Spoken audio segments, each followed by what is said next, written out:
I stepped aside so he could walk around me. He pointed past the kitchen, silently asking if that was the way to the back door. I nodded and walked behind him as he made his way down the hall. When he reached the back door, I saw him pause for a second when he saw my bedroom. I was suddenly embarrassed that he was seeing my bedroom. No one ever sees my bedroom, so I've never felt the need to give it a more mature look. I still have the same pink bedspread and curtains I've had since I was 12. For the first time ever I felt like ripping down my poster of Adam Brody. Atlas didn't seem to care how my room was decorated. He looked straight at my window, the one that looks out over the backyard, then he glanced back at me. Right before he walked out the back door he said, "Thank you for not being disparaging, Lily." And then he was gone. Of course I've heard the term disparaging before, but it was weird hearing a teenage guy use it. What's even weirder is how everything about Atlas seems so contradictory. How does a guy who is obviously humble, well-mannered, and uses words like disparaging end up homeless? How does any teenager end up homeless? I need to find out, Ellen. I'm going to find out what happened to him. You just wait and see. Lily, I'm about to open another entry when my phone rings. I crawl across the couch for it, and I'm not the least bit surprised to see it's my mother again. Now that my father has passed and she's alone, she'll probably call me twice as much as she did before. Hello? What do you think about my moving to Boston? She blurts out. I grab the throw pillow next to me and shove my face into it, muffling a scream. Wow, I say. Really? She's quiet, and then, it was just a thought. We can discuss it tomorrow. I'm almost to my meeting. Okay. Bye. And just like that, I want to move out of Massachusetts. She can't move here. She doesn't know anyone here. She'd expect me to entertain her every day. I love my mother, don't get me wrong, but I moved to Boston to be on my own, and having her in the same city would make me feel less independent, and why father was diagnosed with cancer 3 years ago while I was still in college. If Ryle Kincaid were here right now, I'd tell him the naked truth that I was a little bit relieved when my father became too ill to physically hurt my mother. It completely changed the dynamic of their relationship, and I no longer felt obligated to stay in Plethora to make sure she was okay. Now that my father is gone and I never have to worry about my mother again, I was looking forward to spreading my wings, so to speak, but now she's moving to Boston, it feels like my wings were just clipped. Where is a marine-grade polymer chair when I need one? I'm seriously stressing out, and I have no idea what I'd do if my mother moves to Boston. I don't have a garden, or a yard, or a patio, or weeds. I have to find another outlet. I decide to clean. I place all of my old shoeboxes full of journals and notes in my bedroom closet. Then I organize my entire closet. My jewelry, my shoes, my clothes. She cannot move to Boston. Chapter 3. 6 months later. Oh. That's all she says. My mother turns and assesses the building, running a finger over the windowsill next to her. She picks up a layer of dust and wipes it between her fingers. It needs a lot of work, I know, I interrupt. I point at the windows behind her. But look at the storefront. It has potential. She scrolls over the windows, nodding. There's this sound she makes in the back of her throat sometimes, where she agrees with a little hum, but her lips remain tight. It means she doesn't actually agree. And she makes that sound. Twice, I drop my arms in defeat. You think this was stupid? She gives her head a slight shake. That all depends on how it turns out, Lily, she says. The building used to house a restaurant, and it's still full of old tables and chairs. My mother walks over to a nearby table and pulls out one of the chairs, taking a seat. If things work out, and your floral shop is successful, then people will say it was a brave, bold, smart business decision. But if it fails and you lose your entire inheritance, then people will say it was a stupid business decision. She shrugs. That's just how it works. You majored in business, you know that. She glances around the room, slowly, as if she's seeing it the way it will look a month from now. Just make sure it's brave and bold, Lily. I smile. I can accept that. I can't believe I bought it without asking you first, I say, taking a seat at the table. You're an adult. It's your right, she says, but I can hear a trace of disappointment. I think she feels even lonelier now that I need her less and less. It's been 6 months since my father died, and even though he wasn't good company, it has to be weird for her, being alone. She got a job at one of the elementary schools, so she did end up moving here. She chose a small suburb on the outskirts of Boston. She bought a cute 2-bedroom house on a cul-de-sac, with a huge backyard. I dream of planting a garden there, but that would require daily care. My limit is once-a-week visits. Sometimes twice. What are you going to do with all this junk? She asks. She's right. There's so much junk. It'll take forever to clear this place out. I have no idea. I guess I'll be busting my ass for a while before I can even think about decorating. When's your last day at the marketing firm? I smile. Yesterday. She releases a sigh, and then shakes her head. Oh, Lily. I certainly hope this works out in your favor. We both begin to stand when the front door opens. There are shelves in the way of the door, so I careen my head around them and see a woman walk in. Her eyes briefly scan the room until she sees me. Hi, she says with a wave. She's cute. She's dressed well, but she's wearing white capris. A disaster waiting to happen in this dust bowl. Can I help you? She tucks her purse beneath her arm and walks toward me, holding out her hand. I'm Alyssa, she says. I shake her hand. Lily. She tosses a thumb over her shoulder. There's a help wanted sign out front? I look over her shoulder and raise an eyebrow. There is? I didn't put up a help wanted sign. She nods, and then shrugs. It looks old though, she says. It's probably been there a while. I was just out for a walk and saw the sign. Was curious, is all. I like her almost immediately. Her voice is pleasant and her smile seems genuine. My mother's hand falls down on my shoulder and she leans in and kisses me on the cheek. I have to go, she says. Open house tonight. I tell her goodbye and watch her walk outside, then turn my attention back to Alyssa. I'm not really hiring yet, I say. I wave my hand around the room. I'm opening up a floral shop, but it'll be a couple of months, at least.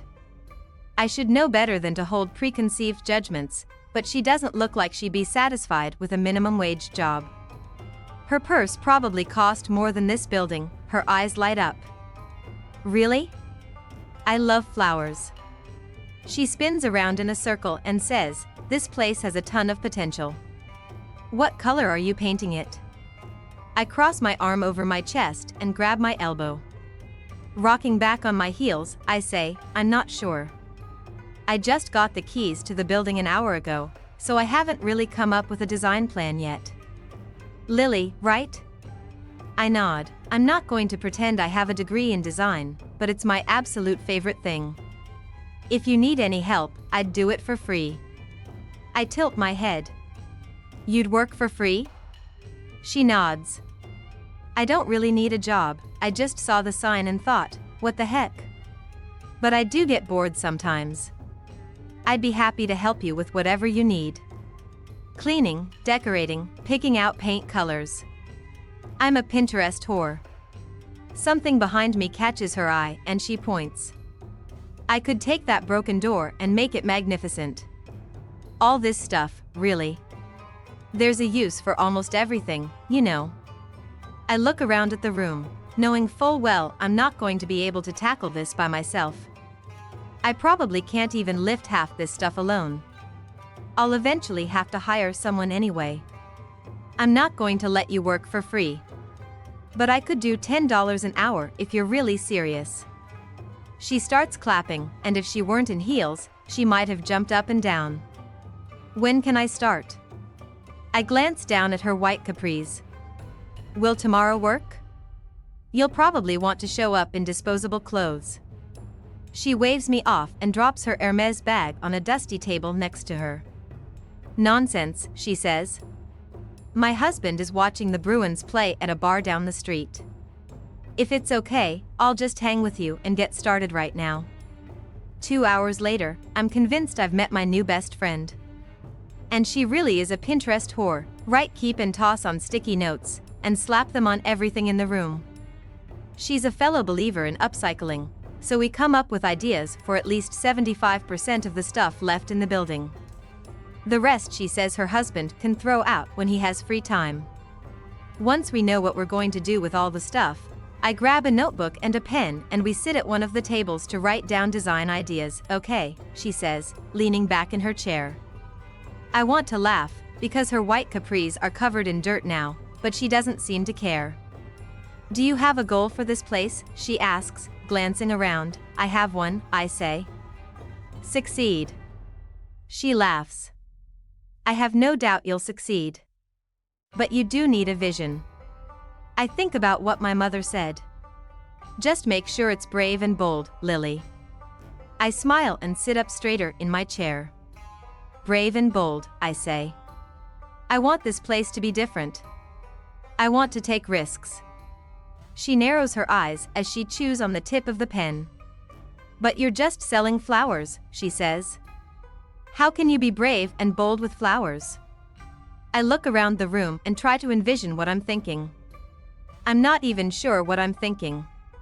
I'm just getting itchy and restless, like I'm on the verge of a brilliant idea. What are some words that come to mind when you think of flowers? I ask her. She shrugs. I don't know. They're sweet, I guess. They're alive, so they make me think of life. And maybe the color pink. And spring. Sweet, life, pink, spring, I repeat. And then, Alyssa, you're brilliant. I stand up and begin pacing the floor. We'll take everything everyone loves about flowers, and we'll do the complete opposite. She makes a face to let me know she isn't following. Okay, I say. What if, instead of showcasing the sweet side of flowers, we showcased the villainous side? Instead of pink accents, we use darker colors, like a deep purple or even black. And instead of just spring and life, we also celebrate winter and death. Alyssa's eyes are wide. But what if someone wants pink flowers, though? Well, we'll still give them what they want, of course. But we'll also give them what they don't know they want.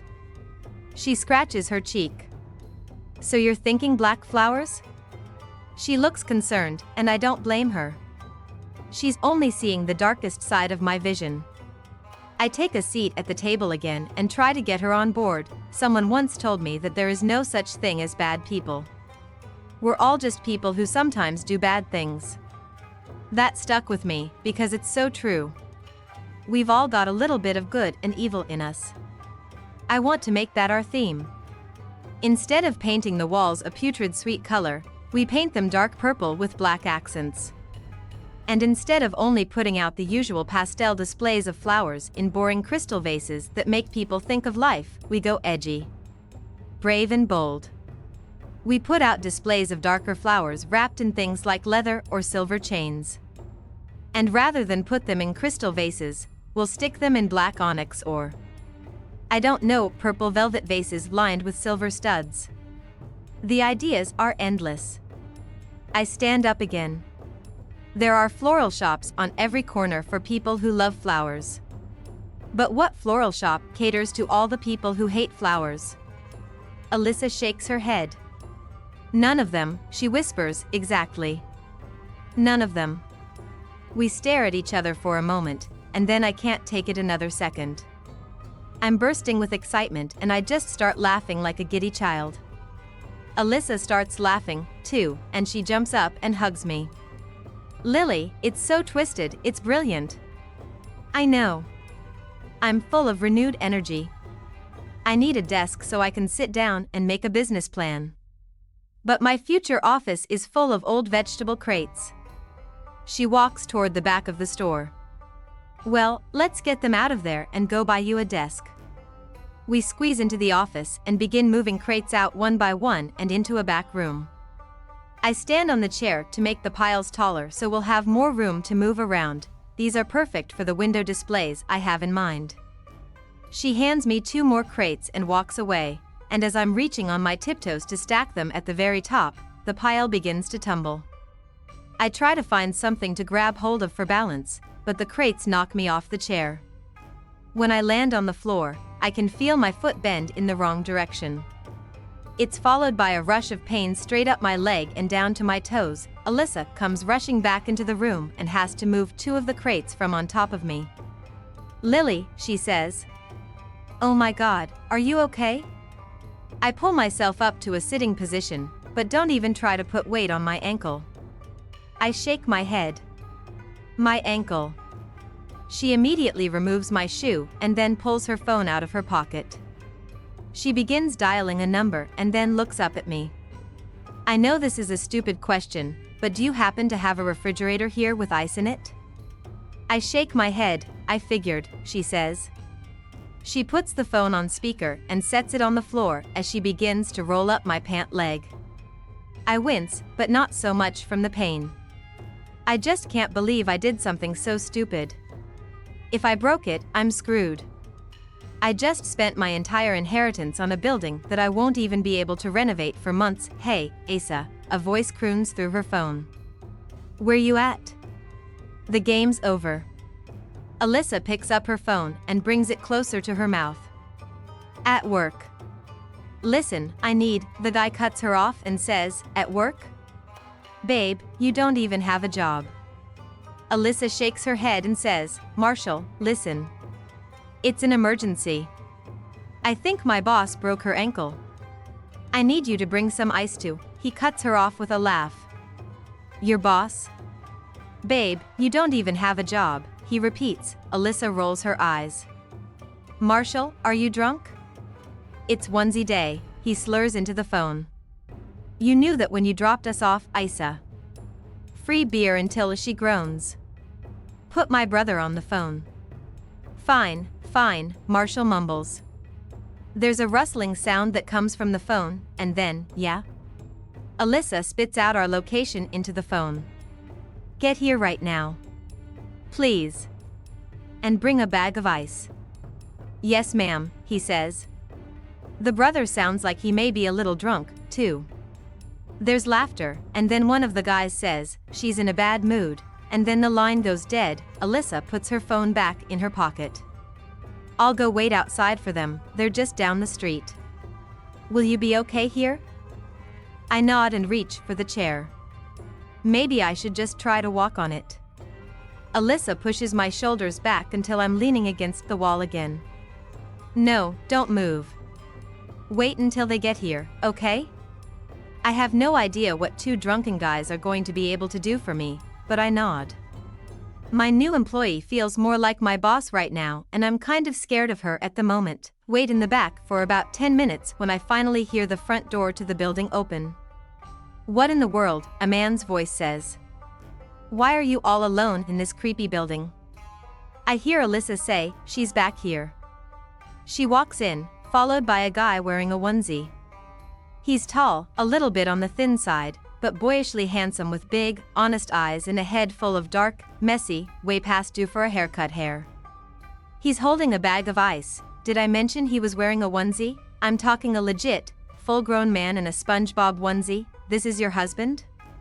I ask her, cocking an eyebrow. Alyssa rolls her eyes. "Unfortunately," she says, glancing back at him. Another guy, also in a onesie, walks in behind them, but my attention is on Alyssa as she explains why they're wearing pajamas on a random Wednesday afternoon. There's a bar down the street that gives out free beer to anyone who shows up in a onesie during a Bruins game. She makes her way over to me and motions for the guys to follow her. "She fell off the chair and hurt her ankle," she says to the other guy. He steps around Marshall and the first thing I notice are his arms. Holy shit. I know those arms. Those are the arms of a neurosurgeon. Alyssa is his sister? The sister that owns the entire top floor, with the husband who works in pajamas and brings in 7 figures a year. As soon as my eyes lock with Ryle's, his whole face morphs into a smile. I haven't seen him in God, how long ago was that? 6 months. I can't say I haven't thought about him during the past 6 months, because I've thought about him quite a few times. But I never actually thought I'd see him again. Ryle, this is Lily. Lily, my brother, Ryle, she says, motioning toward him. And that's my husband, Marshall. Ryle walks over to me and kneels down. Lily, he says, regarding me with a smile. Nice to meet you. It's obvious he remembers me, I can see it in his knowing smile. But like me, he's pretending this is the first time we've met. I'm not sure I'm in the mood to explain how we already know each other. Ryle touches my ankle and inspects it. Can you move it? I try to move it, but a sharp pain shoots all the way up my leg. I suck in air through my teeth and shake my head. Not yet. It hurts. Ryle motions to Marshall. Find something to put the ice in. Alyssa follows Marshall out of the room. When they're both gone, Ryle looks at me and his mouth turns up into a grin. I won't charge you for this, but only because I'm slightly inebriated, he says with a wink. I tilt my head. The first time I met you, you were high. Now you're drunk. I'm beginning to worry you aren't going to make a very qualified neurosurgeon. He laughs. It would appear that way, he says. But I promise you, I rarely ever get high and this is my first day off in over a month, so I really needed a beer. Or 5. Marshall comes back with an old rag wrapped around some ice. He hands it to Ryle, who presses it against my ankle. I'll need that first aid kit out of your trunk, Ryle says to Alyssa. She nods and grabs Marshall's hand, pulling him out of the room again. Ryle presses his palm against the bottom of my foot. Push against my hand, he says. I push down with my ankle. It hurts, but I'm able to move his hand. Is it broken? He moves my foot from side to side, and then says, I don't think so. Let's give it a couple of minutes and I'll see if you can put any weight on it. I nod and watch as he adjusts himself across from me. He sits cross-legged and pulls my foot onto his lap. He looks around the room and then directs his attention back at me. So what is this place? I smile a little too big.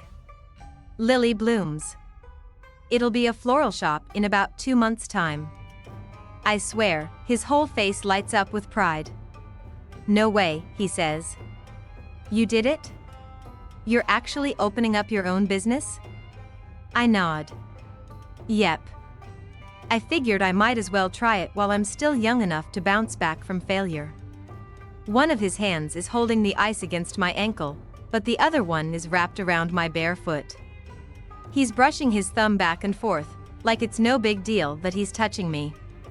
But his hand on my foot is way more noticeable than the pain in my ankle. I look ridiculous, huh? He asks, staring down at his solid red onesie. I shrug. At least you went with a non-character choice. It gives it a bit more maturity than the SpongeBob option.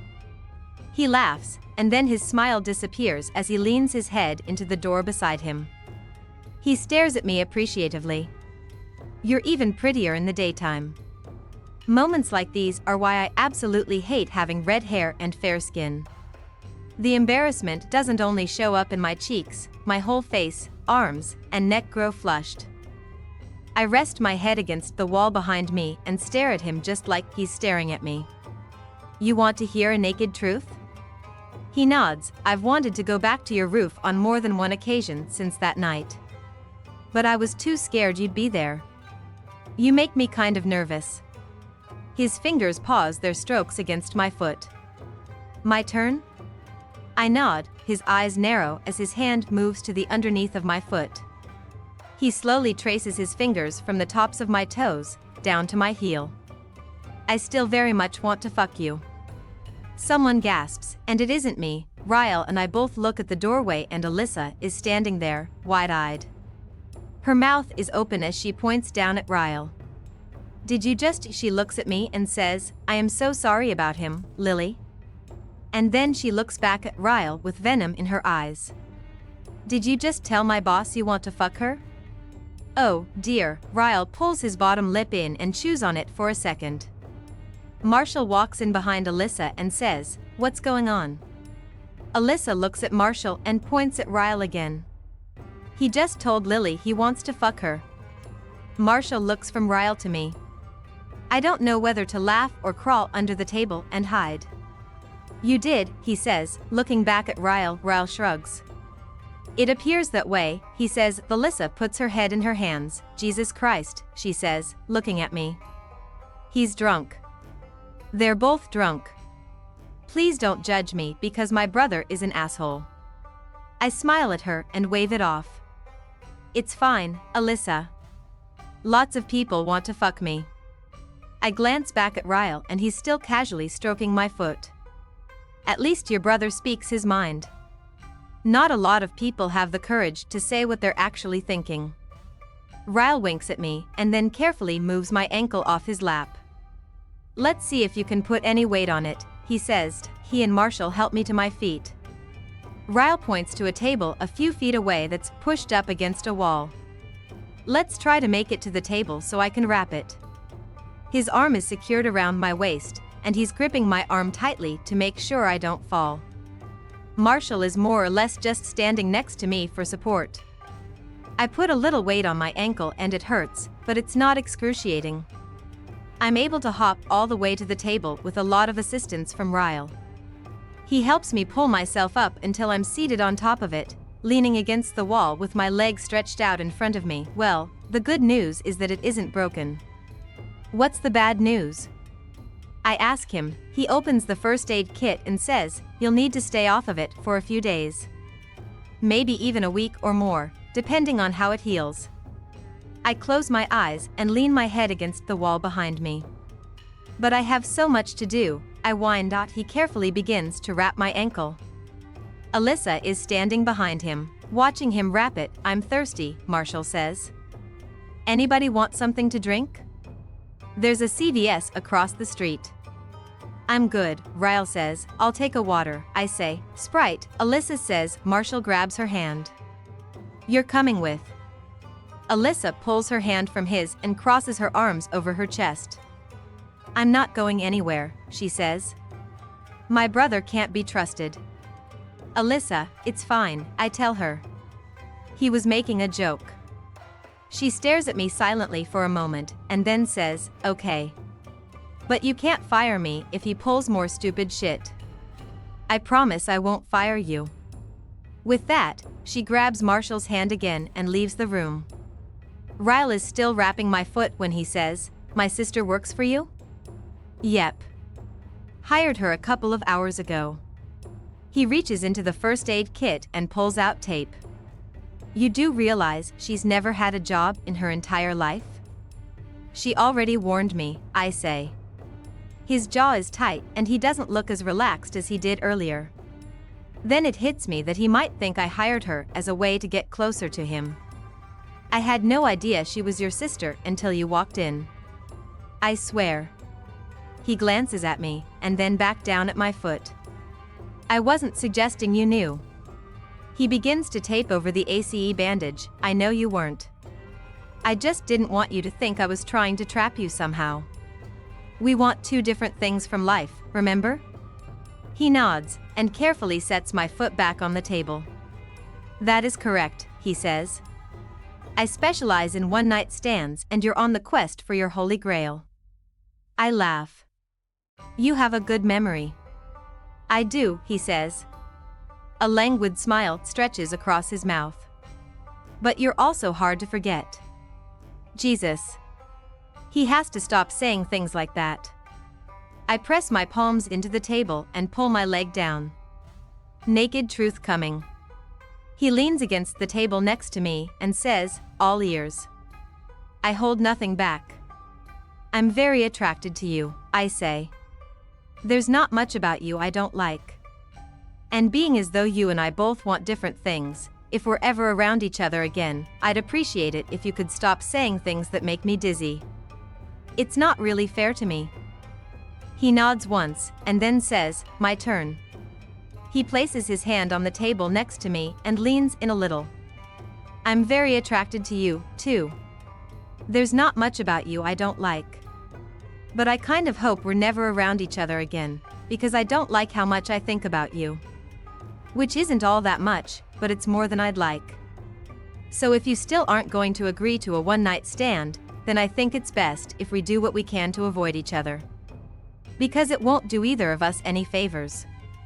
I don't know how he ended up this close to me, but he's only about a foot away. His proximity makes it hard to pay attention to words that come out of his mouth.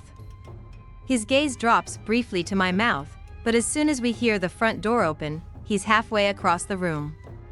By the time Alyssa and Marshall make it to us, Ryle is busy res-tacking all the crates that fell. Alyssa looks down at my ankle. "What's the verdict?" she asks. I push my bottom lip out. "Your doctor brother says I have to stay off of it for a few days." She hands me my water. "Good thing you have me. I can work and do what I can to clean up while you rest." I take a drink of the water and then wipe my mouth. "Alyssa, I'm declaring you Employee of the Month." She grins and then turns to Marshall. "Did you hear that? I'm the best employee she has." He puts his arm around her and kisses the top of her head. "I'm proud of you, Isa." I like that he calls her Isa, which I'm assuming is short for Alyssa. I think about my own name and if I'll ever find a guy who could shorten it into a sickeningly cute nickname. "Illy, nope, not the same. Do you need help getting home?" she asks. I hop down and test my foot. "Maybe just to my car." It's my left foot, so I can probably drive just fine. She walks over and puts her arm around me. "If you want to leave the keys with me, I'll lock up and come back tomorrow and start cleaning." The three of them walk me to my car, but Ryle allows Alyssa to do most of the work. He seems almost scared to touch me now for some reason. When I'm in the driver's seat, Alyssa puts my purse and other things in the floorboard and sits in the passenger seat. She takes my phone out and begins programming her number into it. Ryle leans into the window. "Make sure to keep ice on it as much as you can for the next few days. Baths help, too." I nod. "Thanks for your help." Alyssa leans over and says, "Ryle? Maybe you should drive her home and take a cab back to the apartment, just to be safe." Ryle looks down at me and then shakes his head. "I don't think that's a good idea," he says. "She'll be fine. I've had a few beers, probably shouldn't be driving." "You could at least help her home," Alyssa suggests. Ryle shakes his head and then pats the roof of the car as he turns and walks away. I'm still watching him when Alyssa hands me back my phone and says, "Seriously. I'm really sorry about him. First he hits on you, then he's a selfish asshole." She climbs out of the car and closes the door, then leans through the window. "That's why he'll be single for the rest of his life." She points to my phone. "Text me when you get home. And call me if you need anything. I won't count favors as work time." "Thank you, Alyssa." She smiles. "No, thank you. I haven't been this excited about my life since that Paolo Nutini concert I went to last year." She waves goodbye and walks toward where Marshall and Ryle are standing. They begin walking down the street and I watch them in my rearview mirror. As they turn the corner, I see Ryle glance over his shoulder and look back in my direction. I close my eyes and exhale. The 2 times I've spent with Ryle were on days I'd probably rather forget. My father's funeral and spraining my ankle. But somehow, him being present made them feel like less of the disasters they were. I hate that he's Alyssa's brother. I have a feeling this isn't the last time I'll be seeing him. Chapter 4. It takes me half an hour to make it from my car to my apartment. I called Lucy twice to see if she could help me, but she didn't answer her phone. When I make it inside my apartment, I'm a little irritated to see her lying on the couch with the phone to her ear. I slam our front door behind me and she glances up. "What happened to you?" she asks. I use the wall for support as I hop toward the hallway. "Sprained my ankle." When I make it to my bedroom door, she yells, "Sorry I didn't answer the phone. I'm talking to Alex. I was gonna call you back." "It's fine." I holler back at her, and then slam my bedroom door shut. I go to the bathroom and find some old pain pills I had stuffed into a cabinet. I swallow 2 of them and then fall onto my bed and stare up at the ceiling. Can't believe I'll be stuck in this apartment for an entire week. I grab my phone and text my mother, "Sprained my ankle. I'm fine. but can I send you a list of things to grab for me at the store? I dropped my phone onto my bed, and for the first time since she moved here, I'm thankful my mother lives fairly close to me. It actually hasn't been that bad. I think I like her more now that my father has passed away. I know it's because I held a lot of resentment toward her for never leaving him. Even though a lot of that resentment has faded when it comes to my mother, I still have the same feelings when I think of my father. It can't be good, still holding on to so much bitterness toward my father. But damn it, he was awful. To my mother, to me, to Atlas, I've been so busy with my mother's move and secretly searching for a new building between work hours, I haven't had time to finish reading the journals I started reading all those months ago. I hop pathetically to my closet, only tripping once. Luckily, I catch myself on my dresser. Once I have the journal in hand, I hop back to the bed and get comfortable. I have nothing better to do for the next week now that I can't work. I might as well commiserate over my past while I'm forced to commiserate in the present. Dear Ellen, you hosting the Oscars was the greatest thing to happen to TV last year. I don't think I ever told you that. The vacuuming skit made me piss my pants. Oh, and I recruited a new Ellen follower today in Atlas. Before you start judging me for allowing him inside my house again, let me explain how that came about. After I let him take a shower here yesterday, I didn't see him again last night. But this morning, he sat by me on the bus again. He seemed a little happier than the day before, because he slid into the seat and actually smiled at me. I'm not gonna lie, it was a little weird seeing him in my dad's clothes. But the pants fit him a lot better than I thought they were going to. Guess what? He said. He leaned forward and unzipped his backpack. What? He pulled out a bag and handed it to me. I found these in the garage. I tried to clean them up for you because they were covered in old dirt, but I can't do much without water.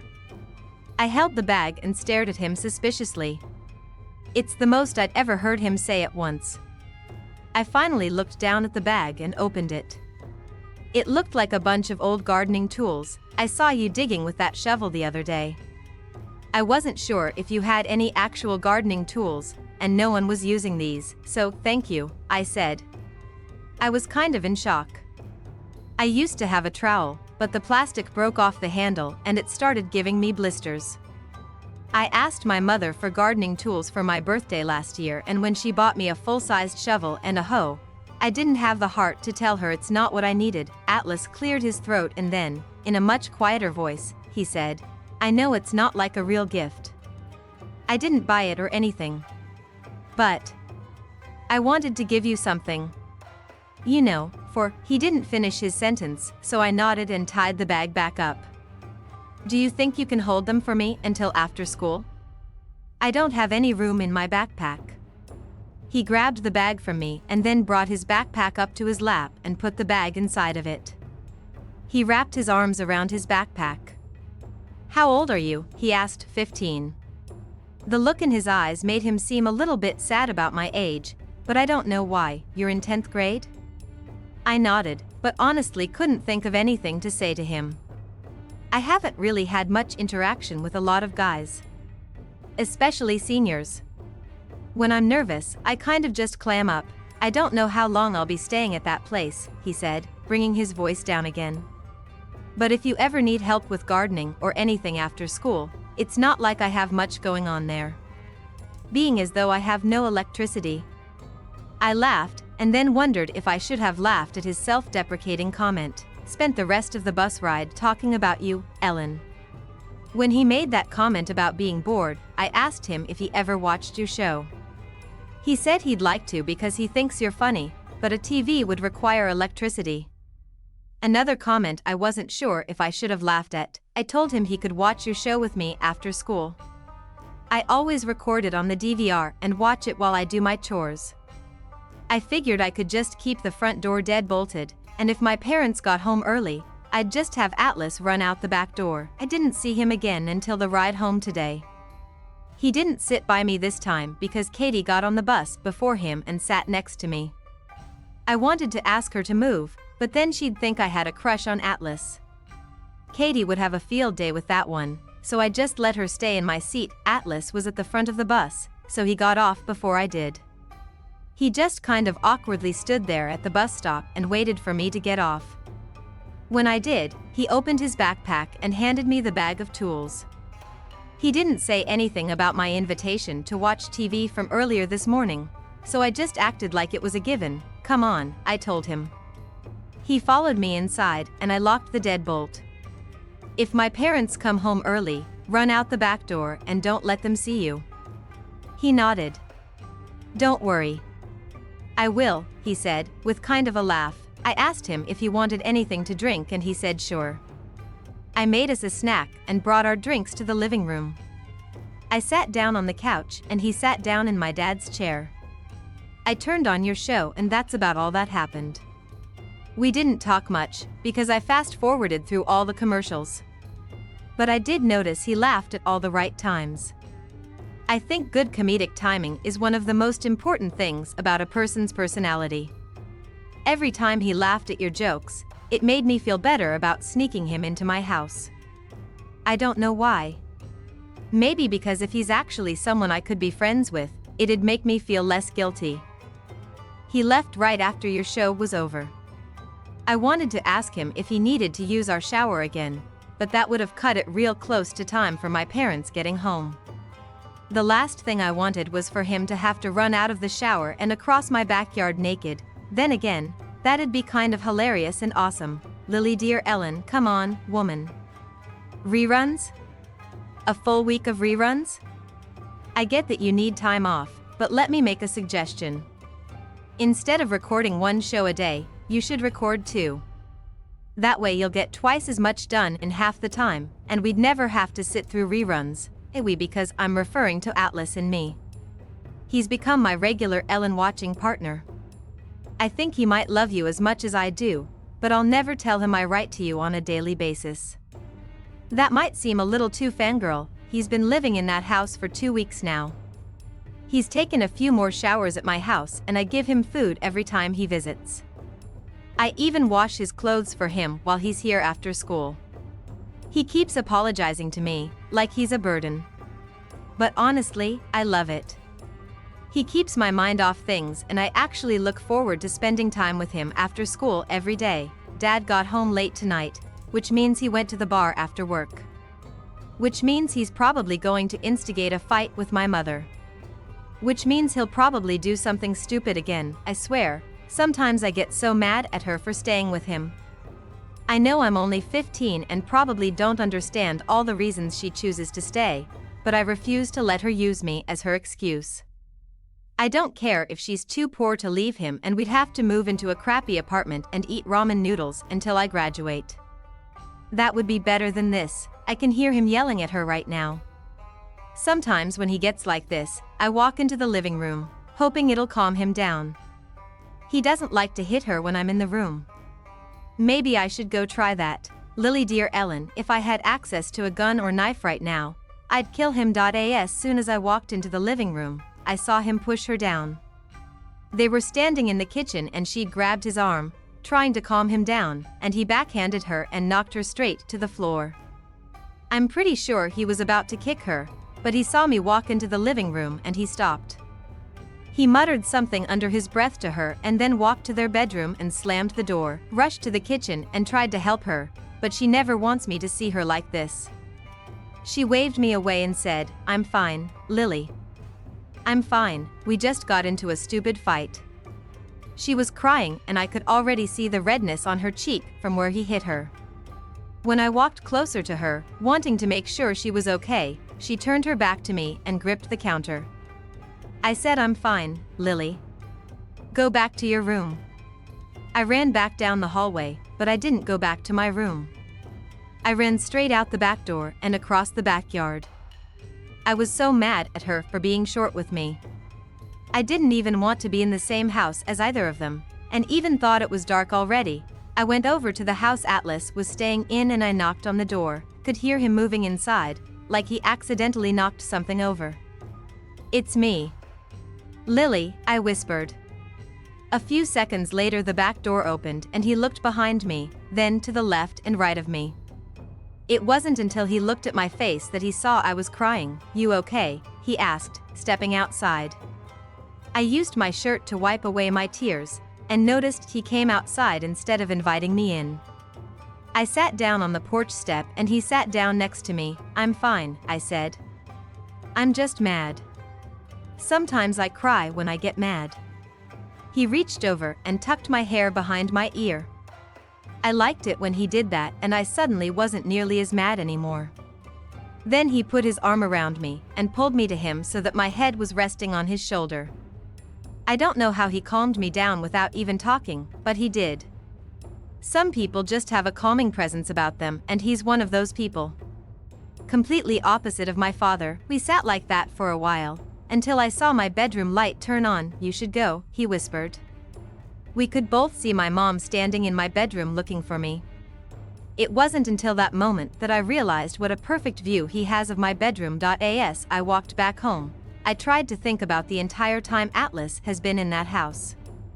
I tried to recall if I'd walked around after dark with the light on at night, because all I normally wear in my room at night is a t-shirt. Here's what's crazy about that, Ellen. I was kind of hoping I had. Lily, I close the journal when the pain pills start to kick in. I'll read more tomorrow. Maybe.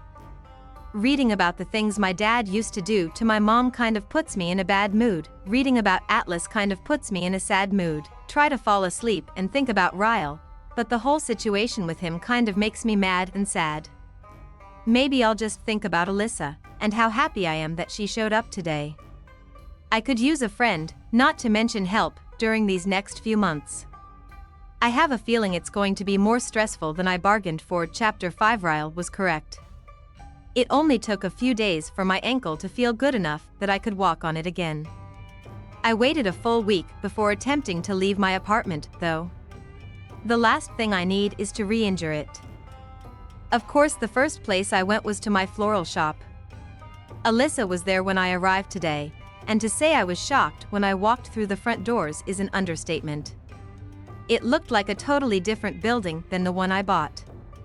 There's still a ton of work that needs to be done, but she and Marshall had gotten rid of all the stuff we marked as trash.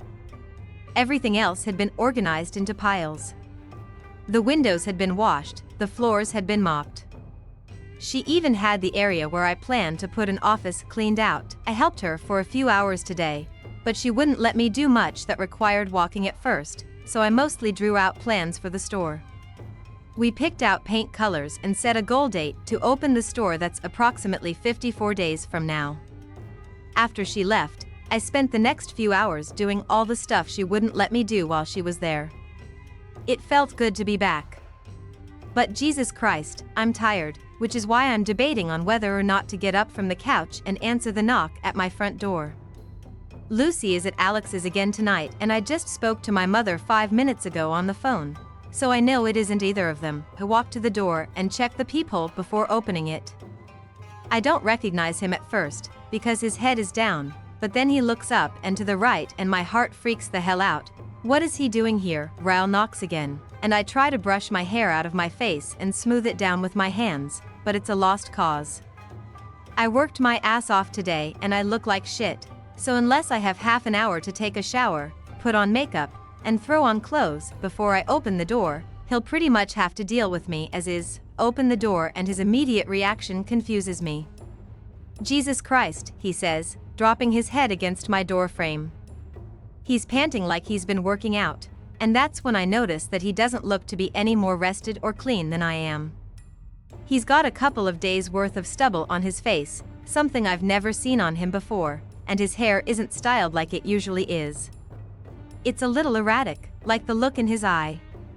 Do you have any idea how many doors I've knocked on to find you? I shake my head, because I don't.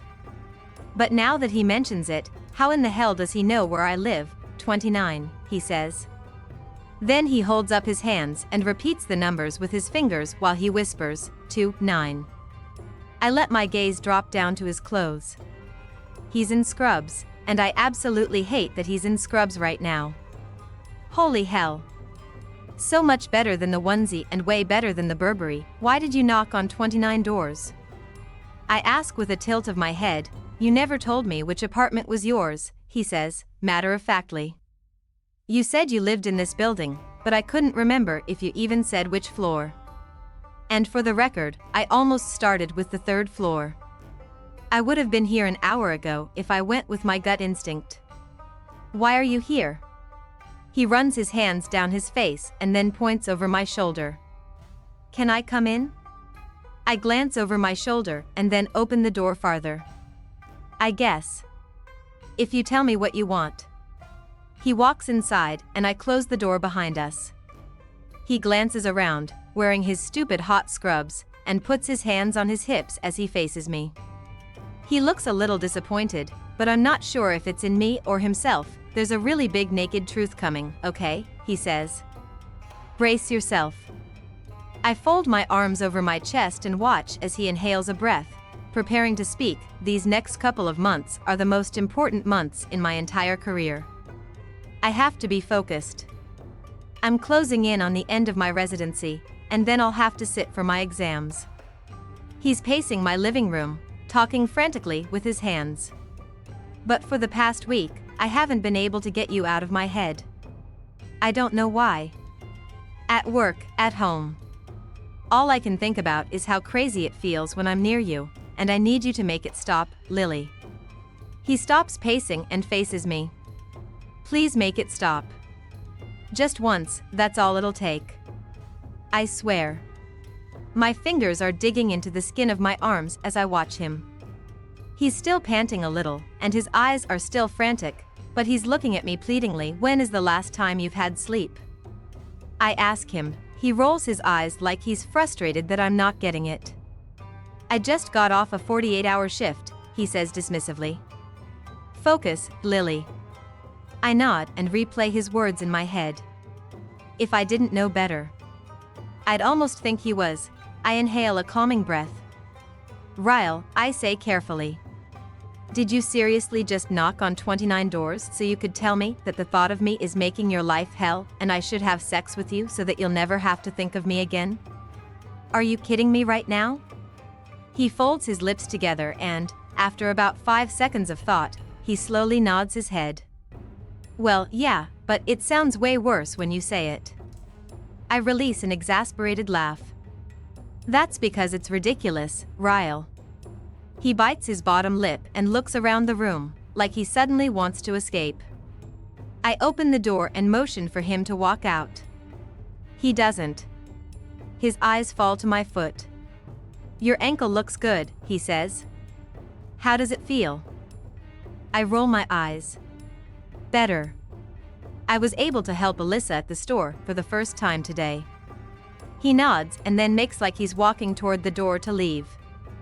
But as soon as he reaches me, he spins toward me and slaps his palms against the door on either side of my head. I gasp at both his proximity and his persistence. Please, he says. I shake my head, even though my body is starting to trade sides and beg my mind to cave to him. I'm really good at it, Lily, he says with a grin. You'll barely even have to do any work. I try not to laugh, but his determination is as endearing as it is annoying. Good night, Ryle. His head drops between his shoulders and he shakes it back and forth. He pushes off the door and stands up straight. He half turns, heading for the hallway, but then suddenly drops to his knees in front of me. He wraps his arms around my waist. Please, Lily, he says through self-deprecating laughter. Please have sex with me. He's looking up at me with puppy dog eyes and a pathetic, hopeful grin. I want you so bad, and I swear, once you have sex with me you'll never hear from me again. I promise. There's something about a neurosurgeon literally on his knees begging for sex that does me in. That's pretty pathetic. Get up, I say, pushing his arms away from me. You're embarrassing yourself. He slowly stands up, dragging his hands up the door on either side of me until he has me caged in between his arms. Is that a yes? His chest is barely touching mine, and I hate how good it feels to be wanted this much. I should be turned off by it, but I can hardly breathe when I look at him. Especially when he has this suggestive smile on his face. I don't feel sexy right now, Ryle. I worked all day, I'm exhausted, I smell like sweat and probably taste like dust. If you give me a little while to shower first, I might feel sexy enough to have sex with you. He's nodding feverishly before I'm even finished speaking. Shower. Take all the time you need. I'll wait. I push him away from me and close the front door. He follows me to the bedroom and I tell him to wait on the bed for me. Luckily, I cleaned my bedroom last night. Normally I have clothes lying around everywhere, books piled up on my nightstand, shoes, and bras that don't quite make it to my closet. But tonight it's clean. My bed is even made up, complete with the ugly, quilted throw pillows my grandmother passed down to every person in our family. Make a quick glance around the room, just to make sure nothing embarrassing will catch his eye. He takes a seat on my bed and I watch as he scans the room. I stand in the doorway to my bathroom and try to give him one last out. You say this will make it stop, but I'm warning you right now, Ryle. I'm like a drug. If you have sex with me tonight, it's only going to make things worse for you. But once is all you're getting. I refuse to become one of the many girls you used to, how did you word it that night? Satisfy your needs? He leans back on his elbows. You aren't that kind of girl, Lily. And I'm not the kind of guy who needs someone more than once. We have nothing to worry about. I close the door behind me, wondering how in the hell this guy talked me into this. The scrubs. The scrubs are my weakness. It has nothing to do with him. Wonder if there's a way he could leave them on during the sex. I've never taken more than half an hour to get ready, but it's almost an hour before I'm finished in the bathroom. I shaved more parts of me than was probably necessary, and then spent a good 20 minutes having a freak out, and had to talk myself out of opening the door and telling him to leave. But now that my hair is dry and I'm cleaner than I've ever been, I think I might be able to do this.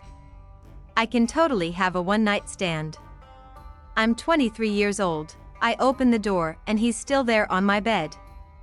I'm a little disappointed to see that his scrub top is on the floor, but I don't see his pants, so he must still be wearing them.